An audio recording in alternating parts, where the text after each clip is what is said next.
Bien, mesdames, mesdemoiselles, messieurs, bonsoir. Merci une fois de plus de rester avec moi pour suivre ce message qui vient du ministère de la Réconciliation. Aujourd'hui, je vais encore une fois de plus partager avec vous la parole de Dieu. Et le message d'aujourd'hui, c'est sur le mariage. Et le mariage, c'est un sujet qui est tellement important. Et Dieu m'a appelé et Dieu m'a confié la responsabilité de vous apporter des enseignements au sujet sur le mariage. Et en m'inspirant rien que de sa parole. Donc, restez connectés et je vous prie de bien vouloir écouter le message du début jusqu'à la fin. Mais avant que nous n'entrons dans le sujet du mariage, premièrement, nous allons parler de Dieu, nous allons parler du royaume de Dieu, nous allons parler du gouvernement dans le royaume de Dieu, et puis avant d'entrer dans le mariage. Qui est Dieu? Dieu, la Bible nous fait savoir dans le livre de Genèse chapitre 1, verset 1, que Dieu est le créateur du ciel et de la terre. La Bible nous fait savoir que Dieu est le roi des rois et il est le Seigneur des seigneurs. Le Seigneur ici veut dire le propriétaire, celui à qui quelque chose appartient. Donc il est Seigneur parce que c'est lui qui a créé le ciel et la terre. Et il inclut tout ce qui s'y trouve. Donc Dieu est mon Seigneur parce que c'est lui qui m'a créé et moi je l'appartiens. Il est le Seigneur parce que c'est lui qui a créé tout ce que je vois autour de moi dans le monde physique et aussi dans le monde spirituel. Donc, il est important, la Bible dit que Dieu est aussi celui qui était au commencement. Jean chapitre 1, verset 1, la Bible dit au commencement était la parole, et la parole était avec Dieu, et la parole était Dieu. Donc, Dieu est la parole. Et nous savons que la parole est esprit. Et que veut dire esprit? Un esprit, c'est un être humain, c'est un être vivant qui n'a pas de forme physique ni de présence physique. Donc, voilà en bref qui est Dieu, le Créateur. Il est mon Créateur, il est ton Créateur, et il est le Créateur de tout ce qu'il existe dans le monde physique et dans le monde spirituel. Maintenant, nous allons parler du royaume. Que veut dire le royaume? Le royaume, c'est un pays. Mais dans le cas du royaume de Dieu, c'est un royaume qui est invisible. Ça veut dire qui n'est pas visible à l'œil nu. Nous avons des royaumes dans ce monde qui sont visibles. Mais contrairement au royaume de Dieu, le royaume de Dieu, c'est un royaume qui est invisible. Ça veut dire que c'est un pays qui est invisible. Qu'est-ce que c'est qu'un pays? Un pays, c'est une région qui est limitée géographiquement, sur lequel se trouve un gouvernement. Et le gouvernement a la responsabilité de gérer les biens et les personnes qui se trouvent sur ce territoire, donc dans ce pays. Donc, dans ce cas, nous avons le royaume de Dieu, qui est un pays qui est invisible. Et dans le royaume de Dieu, nous avons aussi le gouvernement de Dieu. Ce qui est c'est un groupe de personnes qui ont la responsabilité de gérer des biens et des personnes qui sont membres de ce royaume, qui sont des citoyens en fait de ce royaume. Et toute chose dans le royaume doit être faite selon la volonté de Dieu. Donc, il est important pour nous, chers frères et sœurs en Christ, de le savoir. Maintenant, dans le royaume de Dieu, il y a les institutions. Et parmi les institutions, nous allons parler du mariage.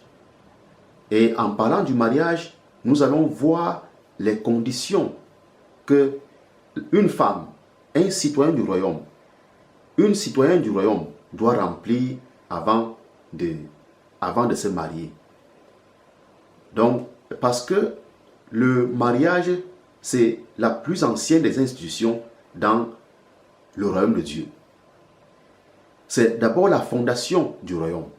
Très important pour nous de le savoir parce que c'est le contexte que Dieu a mis en place pour pouvoir produire des enfants saints, des enfants justes, des enfants qui sont à l'image de Dieu et des enfants qui vont faire de la société ce que Dieu voudrait que la société soit. Donc, quelles sont les conditions que l'homme devrait avoir, qu'une femme doit avoir pour avant de se marier? Premièrement, nous lisons dans le livre de Genèse que quand Dieu a créé Adam, Dieu a mis Adam dans un jardin appelé Éden. Et je vais ici vous tirer votre attention sur quelque chose qui est important, puisque il paraît que nous ne connaissons pas. Éden, ici, veut dire la présence de Dieu. Ce n'est pas le nom du jardin, c'est la présence de Dieu. Donc, Adam avait la présence de Dieu en lui. Donc aujourd'hui, si tu veux te marier, il faut d'abord avoir la présence de Dieu avec toi.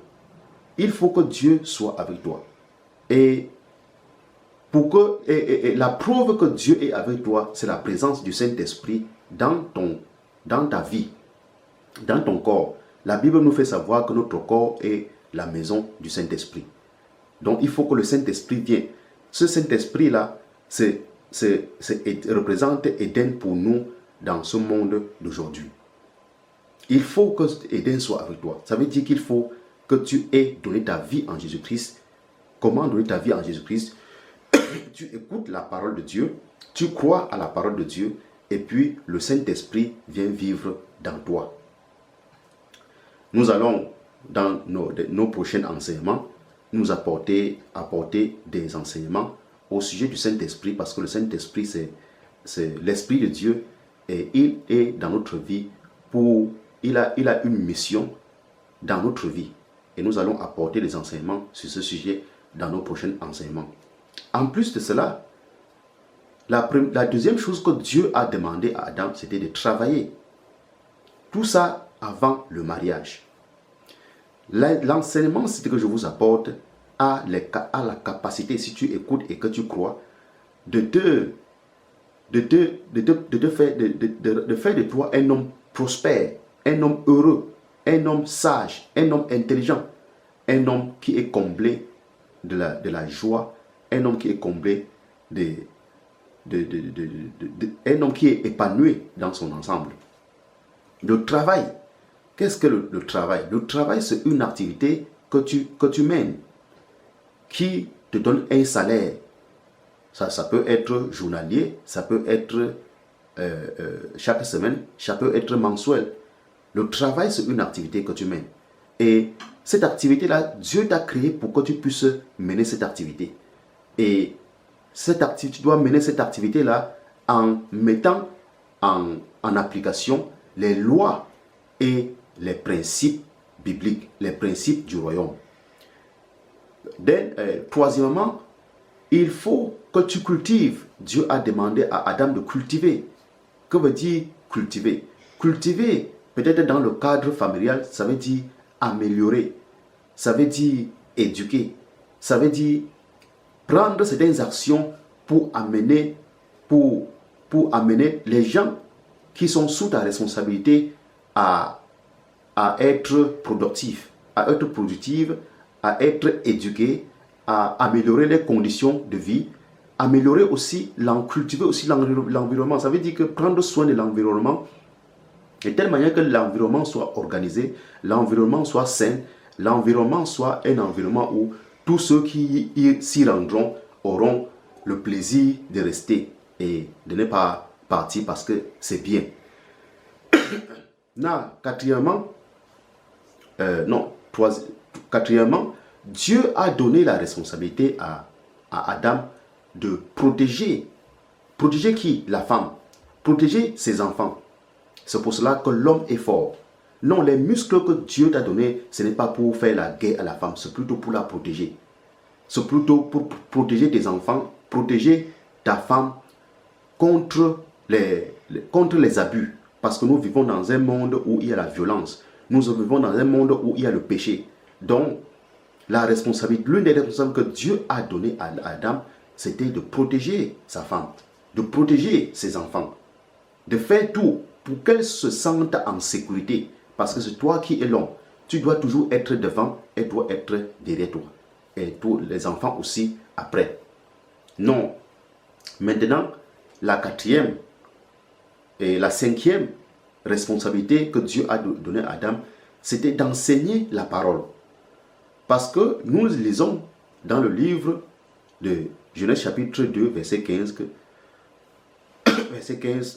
que Dieu dit à Adam, verset 17, que Dieu dit à Adam que parmi tous les arbres, tu mangeras les fruits, mais en ce qui concerne l'arbre de la connaissance du bien et du mal, tu ne mangeras pas les fruits de cet arbre. Parce que le jour où tu en mangeras, tu vas mourir. Ça, c'est très, très important. Et quand Dieu donnait ses recommandations à Adam, Ève n'était pas encore née. Ève n'était pas encore, elle n'existait pas. Il a donné ça à Adam. Lisez bien et vous allez comprendre que effectivement Adam, Ève n'était pas là. Donc, il appartenait maintenant à la responsabilité d'Adam d'enseigner la parole de Dieu à Ève. Qu'est-ce que cela veut dire pour aujourd'hui? Qu'est-ce que cela signifie pour nous aujourd'hui? Cela signifie que nous, l'homme, a la responsabilité d'enseigner à sa femme, la femme qu'il a épousée, la parole de Dieu. La femme qui a enseigné la parole de Dieu. Puisque Dieu maintenant, après avoir donné ses recommandations à Ève, à Adam, il a créé la femme après, dans Genèse chapitre 2, versets 22 à 23. Il a fait dormir l'homme, qu'il a prélevé la côte, et à travers ça, il a créé la femme. Et donc, mesdames, mesdemoiselles, messieurs, si vous voulez être heureux, si vous voulez vivre une vie de prospérité, une vie de joie, l'enseignement que je vous ai apporté, l'enseignement que je vous apporte, faites attention à ça, écoutez et mettez-la en pratique dans votre vie. Le monde a été créé par Dieu et Dieu est l'initiateur du mariage. Dieu est le créateur du mariage. C'est à travers la parole de Dieu que le mariage est établi. C'est à travers la parole de Dieu que le mariage doit être géré. Le mariage doit être géré. Le mariage doit être établi par la parole de Dieu. Et géré, ça veut dire que les principes de Dieu, ce sont les principes que nous allons utiliser pour vivre, pour mettre en application dans notre union, dans notre mariage, afin d'être heureux dans ce mariage. Tout autre principe qui n'est pas de Dieu est voué à l'échec. Nous allons avoir des problèmes, nous allons avoir des difficultés de toutes sortes. Donc, mesdames, mesdemoiselles, messieurs, merci. Merci d'écouter ce message. Merci surtout de partager ce message. Merci surtout de mettre ce message en pratique pour que nous puissions restaurer les valeurs du royaume dans la société, qui est l'amour, qui est la paix, qui est l'unité, qui est le développement, qui est le respect pour Dieu, le respect pour nos parents, le respect pour nos aînés. Donc, chers frères et sœurs en Christ, je suis du ministère de la réconciliation. Je suis un employé de Dieu créé en Jésus-Christ pour le bon travail. Et Dieu m'a donné cette responsabilité de prêcher la parole et de parler, surtout d'apporter l'éducation au sujet du mariage, au sujet du royaume et beaucoup d'autres choses qui nous minent aujourd'hui. Donc, continuez à suivre les messages qui viennent du ministère de la réconciliation et vous serez définitivement bénis. Et je ne peux pas quitter sans toutefois prier. Mesdames, mesdemoiselles, messieurs, que Dieu soit avec vous, que Dieu vous bénisse, que Dieu vous garde, que Dieu vous guide dans vos pas, dans tout ce que vous entreprenez. Au nom de notre Seigneur et Sauveur Jésus-Christ. Amen.